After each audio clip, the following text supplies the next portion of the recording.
Hello everyone, good morning. Ito pala yung calorie deficit ko ng part 2. Kahapon ko to ginawa. Ipagpapatuloy ko na to dahil para may ma-vlog ako na before and after na papayat talaga ako. Hindi na to eme-eme, totoo na to.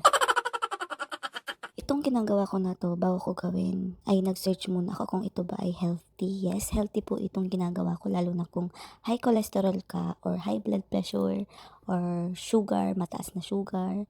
Yan, pwedeng-pwede to sa inyo. Walang masama sa mga nagbibilang ng calories at sa mga ayaw magbilang ng calories. Kasi yung iba naman talaga talagang ayaw nilang bilangin yung calorie na kinakain nila sa araw-araw. Nasa sa atin naman kasi yun kung gusto natin bilangin yung cholesterol natin na kakainin natin sa araw-araw. Pero kung alam mo naman na mataas ang cholesterol mo o ang sugar, ito yung mas magandang gawin. Magbilang ka ng cholesterol mo. Dahil nga pabata ng pabata ngayon ang nagkakaroon ng kung ano-anong sakit, mas maganda itong calorie deficit. Bukod sa makakain mo lahat, kailangan i-check mo din muna yung calorie na kakainin mo. At dahil first time kong mag-calorie deficit, ang mga nararamdaman ko ay talagang nagugutom ako agad at saka nauuhaw. Kaya ang ginagawa ko pagka nagugutom ako, umiinom na lang ako ng tubig. Mahirap nga ba ang calorie deficit? Yes, lalo na sa pagbibilang ng pagkain, yung bibilangin mo yung calorie, tapos hindi ka marunong mahirap. Lalo pa kung sanay ka ng kain dito, kain doon, kaya talagang mahihirapan ka mag-calorie deficit kasi talagang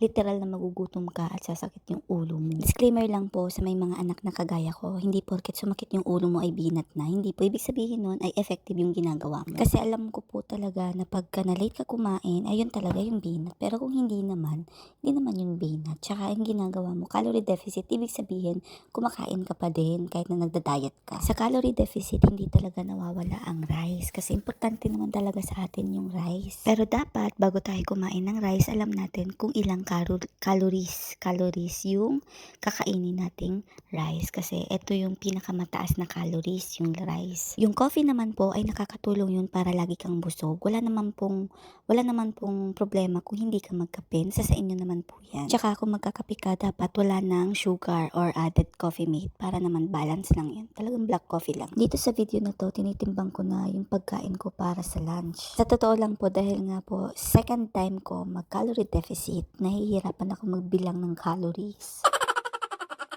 Kasi sa totoo lang po, dapat lahat ng kinakain mo, alam mo yan. Alam mo kung anong calories niyan. Halimbawa, kakain ka ng cracker or kaya iinom ka ng mga juice. Kaya dapat alam mo ang calorie niyan para yung pagbilang mo ng kinakain mo sa araw-araw ay tugma doon sa computation mo. Kasi pag hindi mo yung chinek, lalampas ka sa calorie na kinakain mo sa araw-araw. May kanin pa sana. Gusto ko pa sanang kumuha. Ang hirap naman. Ang hirap mag-diet. At dahil nga ginusto ko yung calorie deficit na yun, kailangan ko magtiyaga at kailangan ko magtiis na bibilangin ko yung calories. Ay! Ang hirap. Kailangan kong tuhanin yun dahil para naman may makita kayong result. Sorry.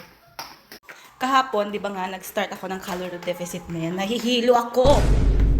Nahihilo ako kasi tinitiis ko yung gutom. Gutom na gutom ako. Kaya ang ginawa ko, uminom na lang ako ng tubig. Papakita ko sa inyo yung katawan ko ngayon. Yan. Ito yung katawan ko, ha. Yan. Malaki yung puson. Ayan. Tapos, malaki yung braso. Tapos, 60 kilos. Kaya ang target ko, maging 53, ganun. So, mamaya ulit, pag dinner. Okay, magdi-dinner na. Magtitimbang na naman tayo ng pagkain. So, magtitimbang na ako. Alis dyan po, natukalit ko dyan ko. Titimbang na. Dito sa part na to, hindi ko na nakunan yung pagtitimbang ko dahil akala ko naka-open na yung camera. Yun pala, hindi pa. Kaya pinakita ko na lang sa inyo yung kakainin ko. Ulam lang. Wala akong rice dahil nga po nagmerienda ako tapos mataas na yung calorie na kinain ko. Kaya yan, ulam na lang. Medyo binubuli ako ng mga kapatid ko dahil nga daw hindi ko kaya mag-calorie deficit. Pag ako pumayat, bayaran niyo ako ng 50,000.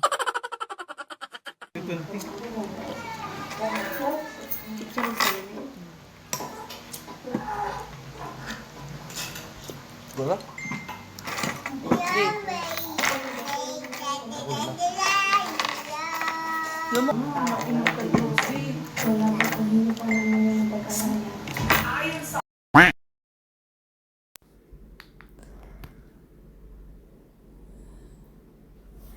Stupid.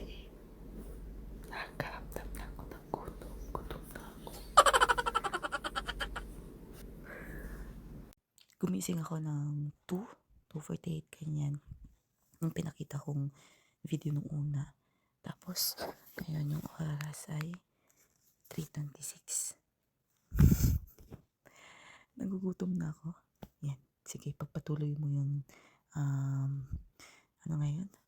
Tingnan mo, nakalimutan ko na yung ginagawa ko. Calorie deficit. Hindi na ako nakakatulog dahil nga nagugutom ako. Parang gusto ko na uminom ng tubig. Hindi na ako nakakaramdam ng antok.